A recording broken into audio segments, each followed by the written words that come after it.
আসসালামু আলাইকুম গাইস, কেমন আছেন? আজ নিয়ে আসি নতুন একটি রেসিপি। আমি কিভাবে ছোট মাছ দিয়ে আলু দিয়ে চচ্চড়ি করেছি তো সেটাই দেখার জন্য। তো চলুন তাহলে দেখে নিই। তো আমি এখানে ছোট মাছ আগে ধুয়ে পরিষ্কার করে রেখেছিলাম, আর আমি সব একসাথেই আর কি একইভাবে মেখে দিয়ে দেবো। তো প্রথমে আলু দিয়ে দিয়েছি, আর সেই ছোটো মাছগুলো একসাথে দিয়ে দিয়েছি, দিয়ে আমি সব মশলা একসাথে দিব। তো একটু পেঁয়াজ কুচি দিয়েছি, যেহেতু মাছ চচ্চড়ি করবো পেঁয়াজ কুচিটা একটু বেশি দিয়েছি। আর এখানে মরিচ কুচি দিয়েছি। তো মাছ চচ্চড়িতে আমি একটু মরিচ বেশি দিয়েছি, আপনার অপশনাল, আপনি চাইলে একটু কমও দিতে পারেন। আর এখানে টমেটো কুচি দিয়েছি, জিরার গুঁড়া দিয়েছি। তো আমি লবণ হলুদ সব একসাথেই দিয়ে দেবো। তার পরিমাণ মতো লবণ দিয়েছি, স্বাদ মতো লবণ দিয়েছি, পরিমাণ মতো হলুদ দিয়েছি।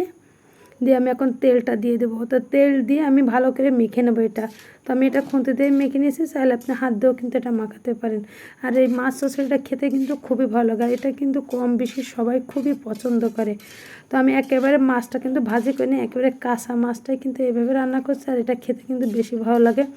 এখন আমি এখানে পানি অ্যাড করে দিয়েছি, অল্প একটু পানি দিয়েছি, যেহেতু একেবারে শুকায় ফেলবো, তেলটা উঠে আসবে সেই পর্যন্ত, এই জন্য পানিটা আমি একেবারে কম দিয়েছি। দিয়ে আমি এখন ঢাকনা দিয়ে ঢেকে রান্না করি। এখানে আর কোনো কিছু দেওয়ার প্রয়োজন নেই, এখন জাস্ট এখানে চুলা জ্বালিয়ে রান্নাটা কমপ্লিট করতে হবে।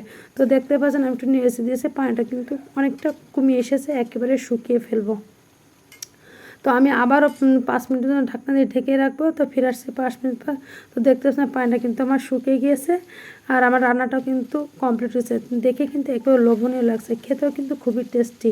তো আপনার একবার হলেও কিন্তু এই মাছে খেয়ে দেখবেন রান্না করে বাসাতে। আজ এই পর্যন্ত, সবাই ভালো থাকবেন, আল্লাহ হাফেজ।